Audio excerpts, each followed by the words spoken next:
Here's how I get myself out of a depression. So if you've struggled with anxiety, depression, I've been diagnosed with like a few different things: ADHD impulsive,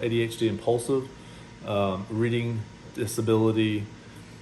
I didn't really get checked in for depression or evaluated for that because I knew that the solution was just antidepressants. So I didn't want to do that. So I didn't even go in for that, or anxiety either. But the problem, here's the solution. Here's a clear cut solution for your mood disorder. Like if you're not eating well, sleeping well, exercising, taking fish oil, and you have at least one person that you can call that you have a good dialogue with, that is fun to talk to, that you could have like a 15 to 25 minute phone call while you're on your walk on the treadmill, or you're like walking around outside. If you don't have all five of those things, then, and I understand depression is complicated and you might not want to do any of those things if you're depressed. I understand that. But if you're doing all five of those things, good. If you're not doing all five of those things, then you don't have a shot in the dark for beating your depression. Like you have to do all of those things almost just to feel normal.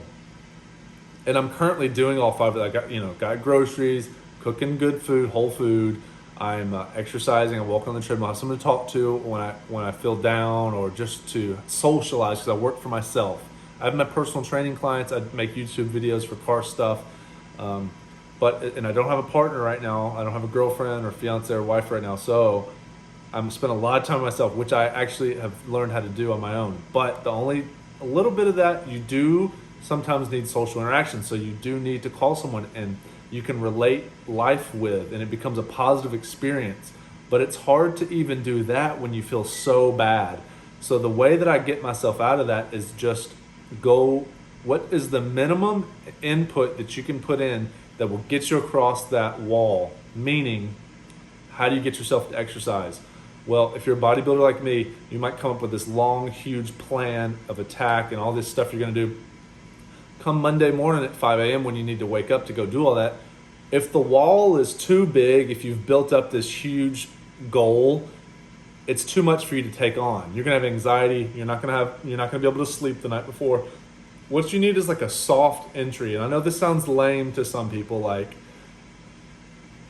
don't be a wimp, just go in and do what you put down on the sheet of paper. And if you can do that, good. But a lot of people that are depressed are having a hard time getting out of bed, washing the dishes, making sure their clothes are washed, and brushing their teeth and taking showers. If you're really depressed, right? You'll just sit around and eat junk food. So you have to set a goal that is like this big that you'll actually do, that you have like a 95% adherence rate. So number one, set the exercise goal. Number one, I think, is exercise, because if you can exercise early in the morning or at all, it will regulate your sleep cycles, which will help you sleep, which will help you eat, which will boost your mood. It kind of fixes everything.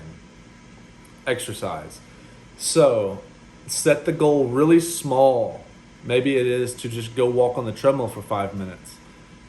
If you can do that, great. Now, what even helps better is if you can do it outside to get the sunlight in your eyes. And whatever, this is a triple effect. If you can do your cardio outside with the sunlight in your eyes, get the vitamin D, also it signals to your brain, to circadian rhythms to help your sleep cycle.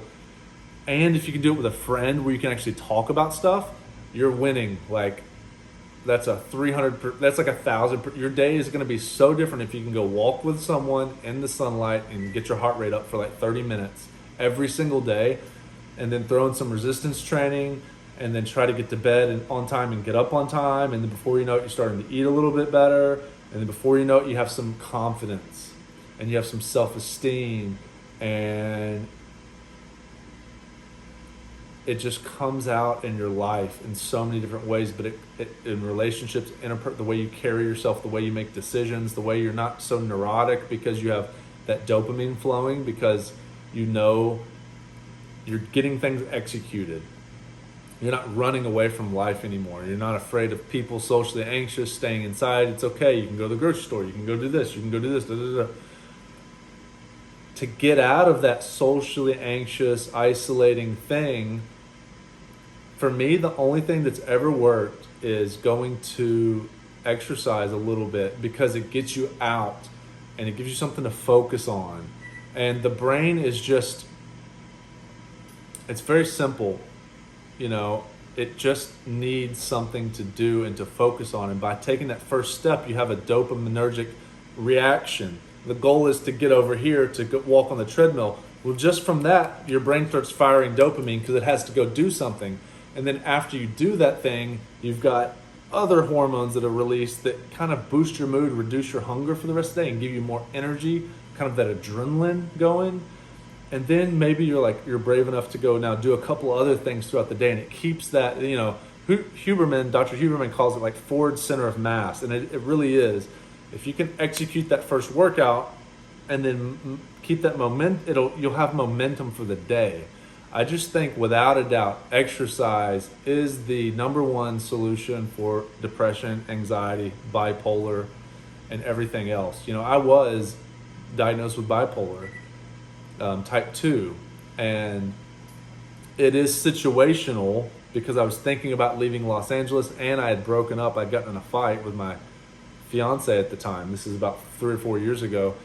And when you get your ground shaken underneath, because I was thinking about moving from Los Angeles, I was thinking about getting out of that relationship. What happens is you're totally dysregulated. It's career and relationships are so big in a person's life. Everyone's going to feel bipolar if 80% of your life gets taken away. If you decide you want to change careers and change relationship, what do you have left? You have nothing. You're not even, I understand you are you and you know, it's okay. Yeah, no. When you take away your career and you take away your relationship, you're basically, what do you do every morning when you wake up? How are you going to live the rest of your life? I thought I was going to live my life this way with this person, and that all changes. You're going to feel bipolar. You're going to feel depressed. You're going to feel extremely anxious. You're going to feel extremely anxious because you don't know where you're going. You don't know where you're going.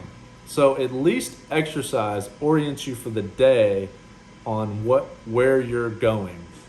It's the most important thing. They did a study, 21 studies. They combined them and looked at the results. Over 2,500 people they looked at, and the solution was, the results from the studies were that exercise gave an equal response as antidepressants for treating depression. So exercise and antidepressants treat depression similarly. So, and antidepressants plus exercise help even more.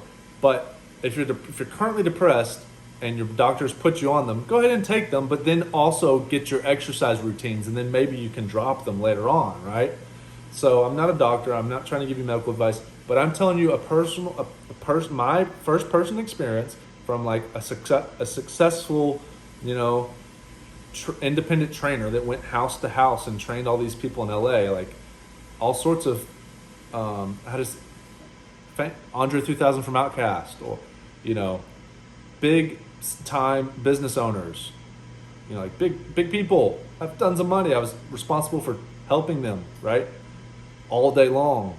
And I'm telling you, from a successful person that does have a tendency towards mood disorder, the only way everyone's going to have a mood disorder if you don't have a systematized life. It's hard to be a business owner. It's hard to be an artist. It's hard to be a writer. It's hard to do all these things. So you have to create that structure in your life, or you will feel a bit crazy. I feel totally fine now because I've gotten out of this thing, and I know that exercise is the solution.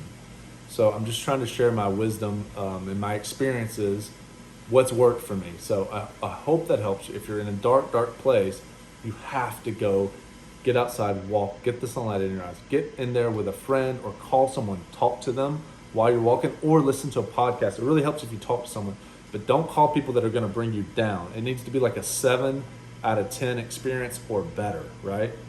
Don't call mom and dad if they don't validate you and they don't support you and all this stuff. Then, you know, and we can talk about in mindfulness how to regulate all that stuff later. But number one, just go to the gym. That will help. That's what's shown to be as good as antidepressants. So hopefully that's helped you. JakeTeasler.com if you'd like one-on-one coaching, and I do personal training and coaching, like life coaching, business coaching as well. How to start a YouTube channel, how to start consulting business as a personal trainer, make 6 figures, and also just personal training if you just want to get started on a program. Thanks for watching, and I hope that helps you. Just make sure you get into the gym. It is just so important. And don't make any rash decisions while you're dysregulated. Like, you have to go get into the gym and get yourself lined up inside and calm and peaceful. The only way to do that is through exercise and mindfulness. That's the best way I've ever found. So thanks for watching. Catch you in the next video.